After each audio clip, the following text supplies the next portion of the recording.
नमस्कार. मी प्राध्यापक सुनील नानासाहेब करपे. प्राध्यापक मी आज झालोय. पूर्वी मी शिक्षक होतो. शिक्षकाच्या आधी मी गुरुजी होतो. गुरुजी हा शब्द जरी ऐकला तरी आपल्यासमोर धोतर, बंडी, त्याच्यावर काळा कोट, डोक्यात टोपी अशी प्रतिमा समोर येते. पण गुरुजी शब्दाचा किती मोठा अर्थ आहे. गुरुर ब्रह्मा गुरु विष्णू गुरुदेवो महेश्वरा गुरु साक्षात परब्रह्म तस्मै श्री गुरुवे नमः असं आपण का म्हणतो बरं? गुरुजी म्हणजे काय? गुरुजी म्हणजे आपल्या जीवनाला दिशा देणारी व्यक्ती. पहा बरं का, शाळेत नाही म्हणत मी, जीवनाला म्हणतोय. आणि जीवन कसं निर्माण होतं आणि गुरुजी म्हटलं की आपल्यासमोर कोणाची प्रतिमा येते? 90% लोकांना गुरुजी म्हटलं की साने गुरुजींची आठवण येते. साने गुरुजी कोण होते? साने गुरुजींनी काय असं काम केलं आणि साने गुरुजींचं यात भारताला दिलेले योगदान काय आहे यावर आज आपण चिंतन करणार आहोत. मला एक सर्वांना आवर्जून सांगायचंय, शिक्षक आणि शिक्षक कोण आहे, शिक्षकाने काय केलं पाहिजे, शिक्षकाचे गुण कोणते, याही गोष्टीवर आपण आता चिंतन करणार आहोत. शिक्षक माझ्या मित्रा, चालता चालता थांबू नकोस, निवडलेल्या मार्गावर तू मागे फिरू नकोस. समाज आपली करील उपेक्षा, विचार मनात आणू नकोस. पैशासाठी जग धावते, मानासाठी रुसू नकोस. शेवटी मात्र लक्षात ठेव, सत्ता संपत्ती सारे व्यर्थ, ज्ञानदाने व्रत आपले, आहे त्यास महान अर्थ, आहे त्यास महान अर्थ. पुणे येथे दिनांक 14 मे 1949 या दिवशी मराठी साहित्य संमेलन भरले होते. आचार्य जावडेकर हे त्या संमेलनाचे अध्यक्ष होते. अनेक सारस्वतांच्या उपस्थितीत संपन्न झालेल्या या संमेलनात सदैव संकोचनाने अवघडून गेलेले गुरुजी त्या सभेत मात्र उपस्थित होते. ते सहसा साहित्य संमेलनात जात नसत, पण पुण्याच्या या संमेलनात ते आवर्जून उपस्थित होते आणि आंतरभारती या ठरावावर ते बोलणार होते. आंतरभारती हा गुरुजींचा श्वास होता. त्यासाठी ते आयुष्यभर झटले. गुरुजी नेहमी म्हणत, तल्लीनतेने बोलणारे गुरुजी त्याही सभेत देहभान हरपून बोलले. त्यांच्या भाषणाने श्रोत्यांचे अगदी चित्त हेलवून गेले. गुरुजींच्या भावभावनांचे सभास्थानी सहज संक्रमण घडले. 1930 मध्ये गुरुजी त्रिचितन्नापल्लीच्या तुरुंगात होते. तेव्हा दक्षिणेकडील अनेक आपले बांधव त्या जेलमध्ये आले होते, तुरुंगात आले होते. अनेक भाषणांचे वैभव आपल्याला कळतच नाही, कारण अनेक जण वेगवेगळ्या भाषांत संवाद साधत होते. गुरुजी त्यावेळेस जाणून बसले की गांधी, विनोबा हे गुरुजींचे आदर्श होते. त्यांना शिकवताना त्यांच्या मनात प्रश्न अनेक वेळा पडला. अनेक वेळा त्यांच्या लक्षात आलं की आपण अखंड भारताविषयी बोलतो, पण आपणा सर्व भाषांचे ज्ञान आहे का? माझा प्रांत, माझी भाषा, माझे सारे भाऊ, त्यांना सर्वांना भेटेन, त्यांच्या भाषा मी अभ्यासीन. म्हणजे पुण्यामध्ये, मुंबईमध्ये रशियन, फ्रेंच, जर्मन विविध भाषा शिकवण्याची सोय आहे, पण आपल्या भारतातल्या सर्व भाषा शिकवण्याची अजून सोय कुठेही नाही. म्हणून आंतरभारतीसारख्या नवभारताच्या निर्मितीचे एखादे तीर्थक्षेत्र व्हावे हा गुरुजींचा स्वप्न होतं, गुरुजींचा ध्यास होता. टागोरांनी विश्वभारती संकल्पना जगात साकारली. गुरुजी आंतरभारतीसाठी प्रतिज्ञाबद्ध झाले. भारतात प्रांतीयता, फुटीरता, जातीयता, कडवी अशी अनेक समस्या आहेत, परंतु आज भारताला निर्मळ विचार आणि विनिमय, निरामय जीवन जर द्यायचं असेल तर आपल्याला संस्कृती समजली पाहिजे. आपली ही भूमिका गुरुजींनी साहित्य संमेलनातून बोलून दाखवली. सर्व सारस्वतांना प्रार्थना केली. प्रार्थना करताना गुरुजींनी सांगितलं, प्रारंभी गुरुजी स्वतः म्हणाले, मी एक साहित्यिक समजत नाही स्वतःला, परंतु तत्वज्ञ, विचारवंत अजिबात मानत नाही, पण मी एक नम्र शिक्षक आहे. एका आत्मकथनात ते म्हणतात, मी जीवनाचा नम्र उपासक आहे बाबांनो. सभोवतालचा सारा संसार सुखी आणि समृद्ध व्हावा, ज्ञान विज्ञान संपन्न व्हावा, कला संपन्न व्हावा, सामर्थ्य संपन्न व्हावा व प्रेममय व्हावा, हीच माझी तळमळ आहे. माझे लिहिणे, माझे बोलणे, माझे चालणे, माझे विचार, माझी प्रार्थना हे एकाच वेळी ह्याच ध्येयासाठी मी ठेवलेली आहे. आणि साने गुरुजींचे काय नाव होते? त्यांचं मूळ नाव होतं, तुम्हाला सर्वांना माहीत असेल, कोणी मला सांगेल या ठिकाणी, पांडुरंग सदाशिव साने हे गुरुजींचं पूर्ण नाव. पांडुरंग म्हणजे विठ्ठलाचा पांडुरंग त्या ठिकाणी आलेला आहे. आणि पांडुरंगाचं नाव धारण केलेले गुरुजी, त्यांचे वडील हे फार गरीब होते. आई यशोदाबाई बयो म्हणून त्या भागात परिचित होती. पूर्वी नसतं ना टोपण नाव असायचं प्रत्येकाला, तसं बयो नाव होतं साने गुरुजींच्या आईचं. गुरुजींचं नाव पांडुरंग होतं. त्यांची आईच त्यांची पंढरी होती, मात्र भावंडे आपल्या लाडाने त्यांना अण्णा म्हणत. बालपणी त्यांच्या जीवनात सर्व अवस्था, सर्व गोष्टी व्यापणारी त्यांची आईच दैवत होती. आई माझा गुरु, आई माझा कल्पतरू, असे गुरुजी नेहमी म्हणत. आईच्या ठाई गुरुजी अगदी लहानाहून लहान होत, कारण ते लहानच होते त्यावेळेस. फुलांची कोमलता, गंगेची निर्मलता, चंद्राची रमणीयता, सागराची अनंतता, पृथ्वीची क्षमाशीलता ते आईमध्ये बघत. म्हणजे आई दोन शब्दांचा अर्थ आहे पा. आ म्हणजे आत्मा आणि ई म्हणजे ईश्वर, यांचा संगम म्हणजे आई. आजही कितीही श्रीमंत, कितीही मोठा, कितीही इंग्रजी बोलणारा माणूस जर महाराष्ट्रीयन किंवा भारतीय असेल, महाराष्ट्रीयन विशेष करून असेल, तर त्याला ठेच लागली तर त्याच्या तोंडातून आई शब्द येतो पा. म्हणजे काय येतो? साने गुरुजींची आई ही आपल्यासारखीच आई होती. गाई गुरांना जीव लावणारी, आपल्या सर्व समाजाला बरोबर घेऊन चालणारी. ती काही वेगळी थोडीच होती. परंतु मुलं मोठी झाल्यानंतर आई सुद्धा कशी मोठी होते याच उत्तम उदाहरण जर द्यायचं असेल तर साने गुरुजींची श्यामची आई जर तुम्ही वाचलं तर तुमच्या डोळ्याच्या पाणवल्याशिवाय राहणार नाही, हे मी तुम्हाला अभिमानाने सांगू शकतो. आज डोळे ओले होतात, डोळे पाणवतायत का? पांडुरंग सदाशिव साने यांनी लिहिलेले श्यामची आई पुस्तकामुळे. 1905 या दिवशी पालघरच्या शाळेत पटलावर फी भरत आल्यामुळे 1906च्या जून महिन्यात त्यांचं नाव कमी केलं होतं. कोकणात खोत हे त्यांचे गावचे राजे होते पा. पण भाऊराव खोत दुर्दैवाच्या फेऱ्यात सापडले. त्यांनी विपशन्न अवस्था आली, म्हणजे त्यांना वाईट दिवस आले आणि मुलाला नादारीसाठी त्यांनी अर्ज करायला लावला. त्यापायी त्यांची वर्गात थट्टा झाली. पालघरच्या शाळेत 5वी पर्यंत शिक्षण झालं. त्याच्या पुढे माध्यमिक शिक्षण दापोलीच्या शाळेत झालं. दापोलीला आत्या होती, तिचे पंढरीवर फार प्रेम होते. पंढरी शाळेत दिवशी आत्याकडे म्हणजे जायचं राहायला, सुट्ट्याच्या दिवशी मात्र घरी असायचं. पालघर ते दापोली अंतर 18 किलोमीटर, विचार करा पायी चालावं लागायचं अंतर. आज आपल्याला 2 किलोमीटरच्या शाळेसाठी सुद्धा रिक्षा किंवा बस लावावं लागते. म्हणजे विचार करा गुरुजींनी त्या काळात किती त्रास सहन केलाय. तपश्चर्या आहे ना, अशी सहजासहजी घडत नाही. भगवंत सुद्धा खूप खूप परीक्षा घेतात. आणि मग औंध संस्थांसाठी त्यांना पुढे शिक्षणासाठी जायला लागलं. औंध काळात ते साताऱ्याला गेले. तशात गावात प्लेगची साथ आली. प्लेगच्या साथीमध्ये शेवटी त्यांना आपलं गाव सोडावं लागलं आणि मग ते शेवटी पुण्याला शिक्षणासाठी येण्याचं त्यांनी ठरवलं. आता पहा बरं का गंमत, म्हणजे मोठ्या माणसांना सुरुवातीला किती त्रास सहन करावा लागलाय हे तुम्ही नीट समजून घ्या. कारण तुम्ही आज अनेक गोष्टी उपलब्ध असून सुद्धा अनेक गोष्टींचे कारणे सांगताना ते इथून पुढे कोणी सांगणार नाही याची मला खात्री आहे. काय झालं, राम या आपल्या मित्राच्या घरी गुरुजी पुण्याला गेले. उपवासाने ते बऱ्याच वेळा भूक भागून घेत. अंधाराचे पांघरून घेऊन आईच्या आठवणीने मात्र ते तसेच झोपी जात. म्हणजे एक लक्षात ठेवा, अगदी देव पांडुरंग सारखं देवाचं नाव जरी त्यांचं असलं तरी एक प्रसंग मला या ठिकाणी सांगायचा आहे. एके सायंकाळी गुरुजी ज्यांच्याकडे यजमान म्हणून होते ना, त्यांचे जेवण चुकले. शेवटी एकदा असं होतं की त्या वेळात जर जेवण करायला गेलं तर जेवण मिळायचं, त्याच्यानंतर जेवण मिळत नव्हतं. गुरुजींना काही कारणास्तव उशीर झाला आणि मग ते गेले तर ते घर बंद होतं, तिथे कोणी नव्हतं. शेवटी त्यांना तशीच रात्र जागून काढावी लागली. पण परत फिरल्यावर त्यांना एक मंदिर दिसलं विठ्ठलाचं. त्या विठ्ठलाच्या मंदिरामध्ये ते गेले आणि त्यांनी पाहिलं समोरच्या त्या ताटामध्ये काही पैसे आहेत. सुट्टे पैसे होते थोडे. त्यावेळी घेतले असते तर शेंगदाणे चिरुमुरे आले असते अगदी त्या पैशात. आणि ते क्षणभर विचार केला त्यांनी, देव आपल्याला क्षमाही करील कारण आपण खाण्यासाठीच करतोय. पूर्वीच्या काही नाही का श्रीकृष्णाने आपण म्हणायचो की मक्खन दही चोरून खाल्लेलं आहे. मग तोही विचार त्यांच्या मनात आला. पण नाही, हातातून ते पैसे घेणार तेवढ्यात त्यांना आईची आठवण आली. आणि आईला हे आवडणार नाही कारण ते आईला खूप मानत पा. पूर्वी ते लहान असताना आंघोळीला ते गेले आणि पाय पुसण्यासाठी आईला म्हटले, आई तुझ्या पदराने माझे तळपाय पुस. आई म्हणाली, एवढ्या तळपायाला जपतोस तसा मनालाही जप पांडू. त्याला मलिनतेचा स्पर्श कधी होऊन देऊ नकोस. देवापुढच्या तबकलातले पैसे ही मानाची मलिनता आहे. पंढरीला स्वतःला सावरले, समोरच्या देवाला आणि गाभाऱ्यातील आईला नमस्कार केला आणि ते घरी निघाला. वर्षाअखेरीस शालांत परीक्षा संपली. म्हणजे पहा, आपल्या आईचे केलेले लहानपणचे संस्कार गुरुजी कधीच विसरले नाही. तबकलातले पैसे त्यांनी घेतले का? नाही घेतले. आणि मग पुढे निघाले. वर्षाअखेरीस त्यांची परीक्षा पुन्हा म्हणजे अगदी संपली. ती पंढरी गावी निघाला. प्रथम ते मुंबईला गेले, मग बोटीने हार्णे बंदरात गेले. पुढची वाट पालघरची होती. त्या बंदरात पंढरीला त्यांची मावशी दिसली.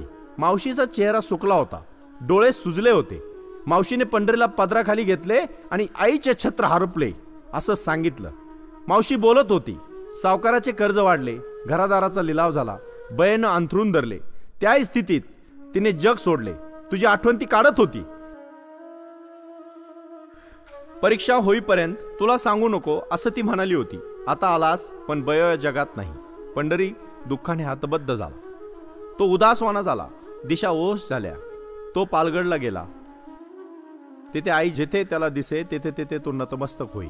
आसवे ढाळत होता. स्मशानात गेला. आईच्या अंत्यसंस्काराने पुनीत झालेली माती त्याने आपल्या हातामध्ये घेतली.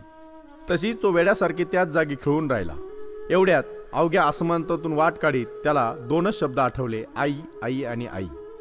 निराशेचे तिमीर नाहीसे करणारा एक विचार, एक निर्धार पंढरीच्या मनात प्रगटला. येथून पुढे भारत माता हीच माझी आई आणि हीच माझं सर्वस्व. तुझे सगळे जीवन माझे उरलेले मी भारत माते म्हणजे आईच्या चरणी समर्पित करीन. आणि त्या दिवशी ते संकल्प करून त्यांनी पुढची वाटचाल सुरू केली. प्रसंग फार अवघड आहे. आपली आई गेलेली आहे. जे दैवत आहे ते गेलेलं आहे. पण नतमस्तक झालेले गुरुजी आईच्या चरणी नतमस्तक होऊन भारत मातेलाच आपली आई मांडली आणि त्यांनी त्यांच्या जीवनाची सुरुवात केली. म्हणजे एखादी शिकवण किती महत्वाची असते याचं उत्तम उदाहरण म्हणजे साने गुरुजी आहेत. त्यांनी वैयक्तिक दुःखाला कधी आवर घातली पा. सामाजिकतेसाठी त्यांनी आपलं आयुष्य समर्पित करण्याचं ठरवलं आणि मग पुढचं जीवन मात्र ते आनंदाने जगत राहिले. ते मला या ठिकाणी सांगायचे. एखादे काम, एखादा उपवास, एखादा वार, थोडेसे स्वावलंबन असं करीत करीत त्यांची वाटचाल सुरू झाली. काही वर्षात पंढरीने पुन्हा पुण्याची वाट धरली. पुण्याच्या ग्रंथालयात ते गेले. ग्रंथांशी त्यांनी मैत्री केली. चरित्रे वाचली, भाषणे ऐकली. रामानंद, स्वामी विवेकानंद, रामतीर्थ, अरविंद, टागोर, टॉलस्टॉय, गांधी, रस्किन, थोरो यांचे अक्षरशः चरित्र त्यांनी अभ्यासले. आणि मग पंढरीचं ज्ञानही वाढू लागले. दिशा मिळाली. जीवनाला एक चांगलं दर्शन झालं. आणि मग पंढरी संस्कृत आणि मराठी हे विषय घेऊन ते पदवीधर झाले.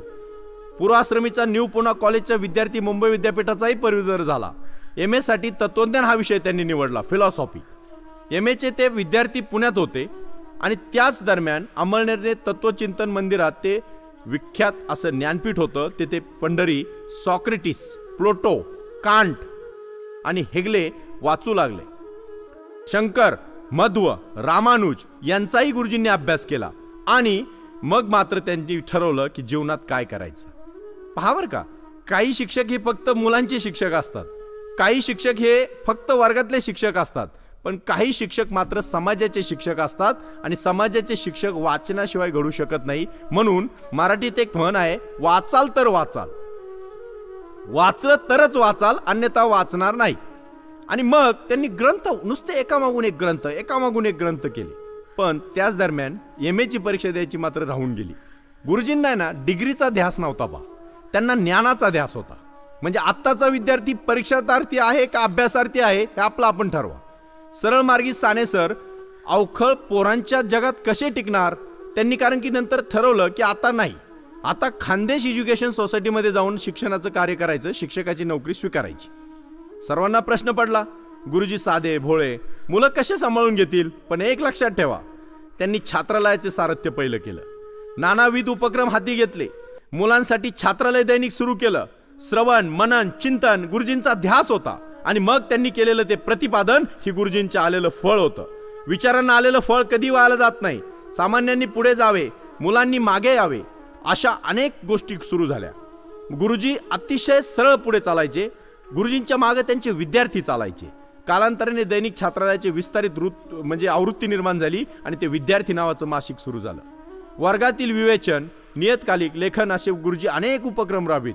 शिक्षक हे मुले आणि पुस्तक यामधला दलाल नसतो, तर तो पुस्तकाचा आणि ज्ञानाचा भार वाहणारा हमाल नसतो, तर तो कोण असतो? मुलांना जीवनसृष्टी देणारा व मार्गदर्शन करणारा एक मित्र असतो. एक प्रसंग मला सांगायचा आहे आणि तो प्रसंग आहे तुकाराम महाराजांचं वचन मला या ठिकाणी आठवत आहे, मेनाहुनी मऊ आम्ही वज्राहुनी कठीण. असे गुरुजींचा स्वभाव होता. गुरुजी शांत सरळ जरूर होते, पण एक जणाने एकदा मामलेदार साहेबांचा मुलगा अभ्यासात बेताचा होता. गुरुजींनी प्रगती पुस्तकात नोंद केली, वीक इन स्टडी. साहेबांनी विचारणा केली, मुलगा कच्चा राहतो कसा? शिक्षक काय करतात? गुरुजींनी विचारणा केली, मुलगा 6 तास शाळेत असतो, त्याचे पालक काय करतात? खरा शिक्षक काय करतो या संदर्भात गुरुजी लिहितात. पहा, या ठिकाणी अनेक शिक्षक मंडळी आहेत. शिक्षकाने ते जाणलं पाहिजे. मी स्वतः D.Ed, B.Ed आणि M.Ed केल्यानंतर माझ्या असं लक्षात आलं की खरा शिक्षक कसा असतो, त्याने कसं असलं पाहिजे. गुरुजी हा शब्द जेव्हा आपण उच्चारतो ना, तेव्हा त्याची ती उंची आहे की नाही याचाही अभ्यास शिक्षकांनी केला पाहिजे. मुलांना भूतकाळाची कल्पना देऊन भविष्यकाळाच्या दरवाजापर्यंत आणून ठेवतो आणि आजपर्यंत जगाने काय केले याची कल्पना देऊन उद्या मानव जातीच्या कल्याणासाठी तुम्हाला काय करायचे आहे याची विशाल दृष्टी जो आपल्या मुलांना देतो तो खरा शिक्षक असतो. लहान मुलांच्या दुर्दैवाने अतिशय संकुचित, अतिशय कोत्या बनाची, अतिशय जड बुद्धीची, जरट, प्रतिभाहीन, ध्येयहीन असे शिक्षक आता मुलांना लाभतात. ही फार मोठी शोकांतिका आहे. छात्रालय ते मासिक पुढे चालत होतं. गुरुजी त्यासाठी अहोरात्र प्रयत्न करत होते. दिवसभर मुलांना शिकवत होते, रात्री मात्र रकानेचे रकाने लिहून काढत होते. दुसऱ्या दिवशी दिवस उगवण्याच्या आत ते प्रकाशित करत होते. मुलांना अगदी हसत खेळत त्यांनी रामकृष्ण, बुद्ध, मीरा, जनाबाई हे शिकवलं. एवढी चरित्र लिहिण्यासाठी आवश्यक सर्वज्ञता गुरुजींजवळ कुठून आली? फक्त एकच शब्द पुन्हा ऐका, व्यासंग वेळ. जोपर्यंत माणूस आपला श्वास आपल्या ध्यासासाठी घेत नाही तोपर्यंत त्याला ते ध्यास प्राप्त होत नाही, एवढं लक्षात ठेवायचं. त्याचं ध्येय जर त्याला गाठायचं असेल तर त्यांनी एक स्टोन फिलॉसॉफी आपली स्वतःची तयार केली पाहिजे. गुरुजी एक राष्ट्रीय शिक्षक होते. मात्र देवतेच्या जागी त्यांनी राष्ट्रदेवची जी प्राणप्रतिष्ठा केली होती आणि त्यासाठी ते कटिबद्ध होते. देशाची बांधिलकी हे त्यांच्यापुरते सर्वोच्च मूल्य होते. एकाच स्वभावामुळे गुरुजी काही काळ शाळेत आणि काही जास्तीत जास्त काळ मात्र बंदी शाळेत होते. कारण त्यांची आई कोण होती? भारत माता, राष्ट्र ही त्यांची आई होती. आणि त्यावेळेस राज्य कोणाचं होतं? इंग्रजांचं राज्य होतं. हा काळ 1929-29-30चा सांगतोय मी तुम्हाला, नीट लक्षात ठेवा. लाहोर काँग्रेस अधिवेशनात पंडित नेहरूंच्या अध्यक्षतेखाली संपूर्ण देश स्वातंत्र्याचा ठराव करण्यात आला. त्या दिवशी देशभर स्वातंत्र्याची सामुदायिक प्रतिज्ञा घेण्यात आली. अरे या पुण्याचा अभिमान आहे. या पुण्यामध्ये आचार्य अत्रे जन्माला आले. सासवडमध्ये ते जन्मले, पुण्यामध्ये त्यांचं कर्तृत्व झालं. आणि अष्टपैलू असं व्यक्तिमत्व आचार्य अत्रेंच्या रूपाने या राष्ट्राने, या देशाने पाहिलं. आचार्य अत्रेंनी काय केलं? श्यामची आई या पुस्तकावर त्यांनी चित्रपट केला आणि त्याला सुवर्ण कमळ मिळालं. आचार्य अत्रेंनी केलेलं कार्य सर्वात मोठं कार्य आहे. ते एक लेखक होते, ते वक्ते होते, ते चांगल्या प्रकारे राजकारणी होते. त्यांनी अनेक प्रकारे योगदान या देशासाठी अष्टपैलू असं एक व्यक्तिमत्व करणारे व्यक्तीने साने गुरुजींच्या जीवनावर श्यामची आई पुस्तकावर चित्रपट केला आणि त्याला सुवर्ण कमळ मिळाले. किती मोठं कार्य आहे हे. कार्य कोणासाठी होतं? तर ते गुरुजींनी, आचार्य अत्रेंनी आपल्या आईला दिलेला शब्द गुरुजींच्या आईतून पाहिला आणि आई सर्वांसाठी सारखी असते. 31 डिसेंबर 1929 या दिवशी लाहोर काँग्रेसच्या अधिवेशनामध्ये पंडित नेहरूंच्या अध्यक्षतेखाली संपूर्ण स्वातंत्र्याचा ठराव मंजूर करण्यात आला. त्या दिवशी देशभर स्वातंत्र्याची सामुदायिक प्रतिज्ञा घेण्यात आली. गुरुजींनी त्या प्रतिज्ञेला कटिबद्ध केले आपल्या शब्दांमध्ये. तिला चराचरातून चैतन्यमय केले आपल्या कवितांमधून. आणि मंगल मंगल त्रिवार मंगल, पवित्र दिन हा धन्य झाला. जय जय भारत बोला, जय जय भारत बोला. आनंदाने बोला हो, आनंदाश्रू ढाळा हो. जय जय भारत बोला, जय जय भारत बोला. ही गुरुजींची कविता सर्वांसमोर आली. 13 मार्च 1930 या दिवशी महात्माजींनी मिठाचा सत्याग्रह केला आणि सत्याग्रहासाठी रणशिंग फुकले. बापू त्या सत्याग्रहासाठी निघाले. अरे महात्माजी साबरमतीच्या आश्रमातून दांडीकडे निघाले. वयाच्या कुठल्याही प्रकारची विश्वासार्हता गांधीजींनी त्या काळात निर्माण केली. पायामध्ये एवढं मोठं बळ आलं कुठून? तर ते बळ आलं तर त्यांचं ध्येय मोठं होतं. महात्माजींचा संदेश घरोघर पोहोचवण्यासाठी गुरुजी बाहेर पडले. 29 एप्रिल 1930 या दिवशी साने सर शाळेतून सेवामुक्त झाले. 17 मे 1930 या दिवशी एरंडोलच्या कोर्टात त्यांना देशसेवेची पावती मिळाली. 15 महिन्यांची सक्त मजुरी आणि 200 रुपये दंड त्यांच्या वाट्याला आला. साने सरांची रवानगी धुळे येथील त्या त्रिचितनापल्लीच्या कारागृहात करण्यात आली. आधी धुळेच्या कारागृहात आणि नंतर त्रिचितनापल्लीच्या कारागृहात. त्रिचितनापल्लीमध्ये गुरुजींना तिथे कोण कोण भेटले? त्यांना हिंदी, तमिळ, संस्कृत, बंगाली, कन्नड, मल्याळम अशी वेगवेगळी भाषा त्या ठिकाणी त्यांना जाणणारी माणसं मिळाली. बोलून त्यांच्या भाषा ते जाणकार झाले. लिहून त्यांचे समर्थ अनुवादक झाले. म्हणजे ग्रास्पिंग पॉवर आपण ज्याला म्हणतो ना, प्रतिभावान व्यक्ती कशा असतात तर त्यांची क्षमता मोठी असते आणि ती त्यांनी अभ्यासाने मिळवलेली असते. आता का सारखं फक्त डिग्री घेतला म्हणजे शिक्षक झाला असं नाही. अहोरात्र चिंतन मनन त्यांनी केलं होतं आणि म्हणून गुरुजी चांगले शिक्षक होऊ शकले. बोलून त्यांच्या भाषांचे ते जाणकार झाले आणि लिहून त्याचे अनुवादकही ते झाले. एवढं मोठं स्नेहभाव त्यांनी निर्माण कुठून केला? कारण त्यांचं मन निर्मळ होते. संकल्प करण्यासाठी गुरुजी जन्माला आले होते. त्रिचितनापल्लीच्या तुरुंगात त्यांना जाणवलं. साने सर पुन्हा समाजात आले. त्यांना तिथे सुट्टी देण्यात आली कारण की ते कोणचे कैदी होते? ते राष्ट्र कैदी होते. ते काय कुठल्या वैयक्तिक चोऱ्या मारा करून गेलेले कैदी नव्हते. देशभक्तीला धुमारे फुटू लागले. त्या काळचा काळ मंतरलेले दिवस होते ते. गांधी नेहरू यांच्या नेतृत्वाने देश उभा राहत होता आणि त्या काळातल्या जनतेला वाटत होतं भारत माझा स्वतंत्र झाला पाहिजे आणि म्हणून विनोबा हे त्यांना आपले आदर्श वाटू लागले. असोदा या गावी एक संमेलन भरले. विनोबांनी आपल्या सूत्रमय शैलीत देशसेवेची गीता सर्वांना समजावून सांगितली. साने गुरुजी आणि विनोबा पहिल्यांदा भेटले आणि ते तेथे क्षणार्धात परस्परांचे आप्त झाले. गांधी आयर्विन कराराची कलमेशाही पुसुकण्यापूर्वीच समाजात विरली गेली. पुन्हा आंदोलन झाले. गुरुजी आणि विनोबा यांच्या उभयतांच्या वाट्याला जेल यात्रा आली. सरकारने यांना धुळे येथील कारागृहात ठेवले. या कारावासात विनोबांची गीता प्रवचने अक्षरबद्ध झाली. दर रविवारी विनोबाजी गीतेवर बोलत. जीवाचे कान करून गुरुजी ते ऐकत. रातोरात ते लिहून काढीत आणि सूर्योदयापूर्वी वळणदार अक्षरात तो अध्याय अभ्यासकांच्या हाती येई. अरे एवढं मोठं कर्तृत्व घडलं. दोन माणसं एकत्र कधी येतात? जेव्हा त्यांची मनं जुळतात तेव्हा. आता प्राचार्य आणि शिक्षकांमध्ये किती प्रेम असतं. म्हणजे विचार करा आता परिस्थिती कशी आहे. अरे तुरुंगात असून या माणसांनी किती मोठं कार्य केलंय, कारण त्यांचा ध्यास आणि त्यांचा श्वास निश्चित होता. आपण ठरवतच नाही आपल्याला काय करायचंय ते. 1932 साली ऑगस्ट महिन्यात गुरुजी नाशिकला नेण्यात आले जेलमध्ये. ती काळात असं म्हणत लोक की ते जेल सुद्धा एक त्या विचारांची भूमी असायची. मग ती गुरुजींची शामभूमी झाली. 4-6 महिन्यांच्या भावसमाधीत गुरुजींनी एक अगदी गोदातटीपा आपल्या आईच्या वाङ्मयीन स्मृतींना पुन्हा उजाळा दिला आणि त्या पाठोपाठ टागोरांची साधनाही साकार झाली. 1932 या साली शेवटी गुरुजी सुटले. 1934 मध्ये धुळे जेलमध्ये त्यांना खरा तो एकची धर्म बलसागर भारत हो छात्रालय हे सुरू केलं. खरा धर्म आज गुरुजींची ती सर्वांना आठवते पा. खरा तो एकची धर्म जगाला प्रेम अर्पावे आणि बलसागर भारत हो विश्वात शोभुनी राहो अशा संकल्पना गुरुजींनी मांडल्या. महाराष्ट्रातील सभा समारंभात आजही ते प्रार्थना गीते आपण ऐकतो त्यावेळेस गुरुजींची आठवण झाल्याशिवाय राहत नाही. नाशिक धुळे या जेलमध्ये हे घडलं. अरे का जेलमध्ये घडलं? कारण त्यावेळेस ते स्वातंत्र्य सैनिक होते. इंग्रजांना स्वातंत्र्य द्यायचं नव्हतं, आपल्याला मात्र स्वातंत्र्याशिवाय राहायचं नव्हतं. गांधीजींसारखा माणूस सुद्धा 1942 साली म्हटला होता चले जाओ. कशासाठी म्हटले होते? अरे तुम्ही कोणाला साधं समजू नका. आणि म्हणून गुरुजींचा कार्यकर्ता पुन्हा जागा झाला. 6 एप्रिल 1938 या दिवशी काँग्रेसने साप्ताहिक सुरू केलं. काँग्रेस मायबाप जाळील सर्व ताप अशी ती एक म्हण त्यावेळेस गुरुजींनी प्रचलित केली. एवढं मोठं ज्ञान आलं कुठून? एवढं मोठं ज्ञान येतं कसं? कारण शेतकरी, श्रमिक, किसान यांच्या वाट्याला गुरुजी आले होते. गुरुजींनी त्यांचं दुःख जाणलं होतं आणि म्हणून गुरुजी ते करू शकत होते. म्हणून त्यांनी एक लिहिलेलं पुढची कविता पहा. आता उठवू सारे रान, आता पेटवू सारे रान, शेतकऱ्यांच्या राज्यासाठी लावू पणाला प्राण, लावू पणाला प्राण. हे गीत कुठून आलं? गुरुजींनी केलेलं चिंतन तिथून दाटून आलं आणि म्हणून ते शब्द बाहेर फुटले. म्हणजे तुम्हाला सर्वांना माहित असेल अमेरिकेचे यशस्वी राष्ट्राध्यक्ष लोकांनी चालवलेले लोकराज्य म्हणजे लोकशाही. अनेक वर्षाचं अमेरिकेचे राष्ट्राध्यक्ष अब्राहम लिंकननी केलेलं चिंतन अगदी 4 ओळीत येऊन बसलं. तशा प्रकारे या देशासाठी जय जवान जय किसानचा नारा तुम्ही नंतर ऐकला. लाल बहादूर शास्त्रींनी सांगितलं जवान आणि किसान जर कामाला लागले तर देश माझा प्रगल्भ झाल्याशिवाय राहणार नाही. ते का होऊ शकतं? तर शेतकरी आणि किसान हे सगळे एक झाले पाहिजे. जवान आणि किसान एक झाला पाहिजे. ही सर्व माणसं एकत्र आली पाहिजेत. आणि म्हणून 1940 मध्ये चांदवड येथे काँग्रेसचं पुन्हा युवकांचं अधिवेशन भरलं.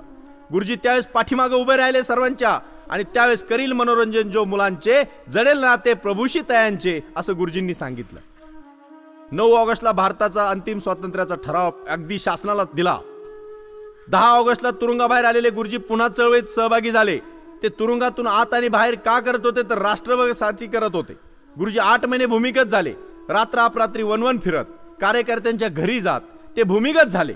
मुलाबाळांची चौकशी करीत स्वातंत्र्यासाठी मात्र गीत लिहित आणि त्यांचे गीत हे प्रेरणादायी गीत होते. आणि म्हणून पुढचा प्रसंग मला या ठिकाणी सांगायचा आहे, तो फार महत्वाचा आहे. पोलीस पाऱ्यात येरवड्याला पोहोचते केले गुरुजींना. येरवडा जेल राजबंद्यांचे महाविद्यालय होते. गांधीजी म्हटले होते या जेलमध्ये आचार्य जावडेकर, रावसाहेब पटवर्धन, आचार्य भागवत गुरुजींना तेथे भेटले. तत्वचिंतनात रमणारे हे मंडळी एका दिवशी मात्र 15 जानेवारी 1985 या दिवशी गुरुजी बंदमुक्त करण्यात आलं. आणि मग 15 ऑगस्ट 1947 ला तुम्हाला सर्वांना माहिती आपला भारत स्वतंत्र झाला. भारतात सुमारे अगदी असंख्य लोक गुण्यागोविंदाने नांदायला लागले, राहायला लागले. आणि मग गुरुजी मात्र आतल्या आत द्रवत चालले. 30 जानेवारीला त्यांचं देवदूत, जे त्यांना देव मानत गुरुजी ज्यांना, त्या देवदूताचा मात्र वध झाला. आणि मग मात्र त्यांच्या मनात विचारांचं अगदी थैमान आलं. माझा भारत देश स्वतंत्र झाला, पण ज्या राष्ट्रपित्याने माझ्या देशाला स्वातंत्र्य केलं, चुपचाप सहन केले सर्व. चुपचाप सहन केले सर्व. राग तुम्हाला आला नाही, बसले वार सर्वांगावर, वार तुम्ही रोखवला नाही. अहिंसेचा पुजारी बनून बापू तुम्ही हिंसा कधी केली नाही. तोडीस तोड हवी होती, थोडे तरी का डळमळले नाही. ज्या जनतेस तुम्ही शेवटपर्यंत दिला सत्य व अहिंसेचा सल्ला, मात्र बापू त्याच जनतेने शेवटी तुमच्यावर केला शस्त्राने हल्ला. शस्त्राने हल्ला ही कविता गुरुजींच्या मुखातून बाहेर पडली. आणि मग गुरुजींनी अखेरची साधने म्हणजे कोणती होती आशास्थाने? साधना, जे आजही पुण्यात डौलाने वाढलेली संस्था आहे. सेवा दल, जे आजही कार्यरत आहे. आंतरभारती, ही आजही संस्था चालू आहे. अरे माणसं येतात जातात, पण माणसांनी सुरू केलेल्या संस्था मात्र कधी मरत नाही. गुरुजी जोपर्यंत कुडीत जीव होता ना, तोपर्यंत फक्त आणि फक्त एकाच गोष्टीने व्याकुळ होते की त्यांच्या गांधीजींची हत्या झाली होती. देशभर भ्रष्टाचाराचे, जातीयतेचे, ध्येयशून्यतेचे धुके दाटले होते. गुरुजी शिनले, खचले. त्यांना आता कुठली दिशा दिसत नव्हती. अशाही परिस्थितीत त्यांनी ध्येय विसर्जनाची तयारी केली. माफ करा, थोडं स्पष्ट आणि अतिशय मोकळ्या मनाने सांगतो. भर दुपारी आकाश एकटवले आणि आकाश एकटवले, अंधार पडला. बाळाची भूक उडाली, मातेचं दूध आटलं, नियतीचं भान हरपलं आणि ती भर दुपारी ओरडली, अरे सूर्यास्त झाला, सूर्यास्त झाला. 11 जून 1950 या दिवशी निर्वाण दिन गुरुजींनी निवडला. सकाळी स्नान केले, खादीचे नवे कपडे परिधान केले. सेवादल, साधना, परस्परातील सर्व व्यक्तींना त्यांनी निवडणुकीची उत्तरं लिहिणारी पत्र लिहिली. झोपेच्या बऱ्याच गोळ्या घेतल्या. हळूहळू डोळ्यावर झापड येऊ लागली. गुरुजी अंतुरणाला पाठ टेकली. ती शेवटची काळ झोप ठरली. आपल्या शेवटच्या एका पत्रात त्यांनी लिहून ठेवलेले शब्द फार महत्वाचे आहेत. अखेरचा भक्तिप्रेमाचा आणि कृतज्ञतेचा संदेश होता. लोकशाही, सत्याग्रह, समाज हे ध्येय धरा. ते तारील, अजातीय, अहिंसक, लोकशाही आणि सत्याग्रही दृष्टी घ्या. भारतात रक्तपात न होता समाजवाद येवो, व्यक्ती स्वातंत्र्य समाजवादात फुलो. पूज्य विनोबाजी स्मरण. एवढं बोलले आणि गुरुजींनी जगाचा निरोप घेतला. साने गुरुजींनी आपल्याला काय दिलंय? गुरुजी आपल्या कोणत्या विचाराने आपल्या लक्षात राहतील? तर माझा एकच शब्द तुम्हाला सांगायचा आहे, संवेदनशील आणि प्रेरणा देणारे शिक्षक व्हा. गुरुजींना श्रद्धांजली ठरेल. एवढं बोलतो आणि थांबतो. धन्यवाद. Please share and like this video and subscribe our YouTube channel. Thank you.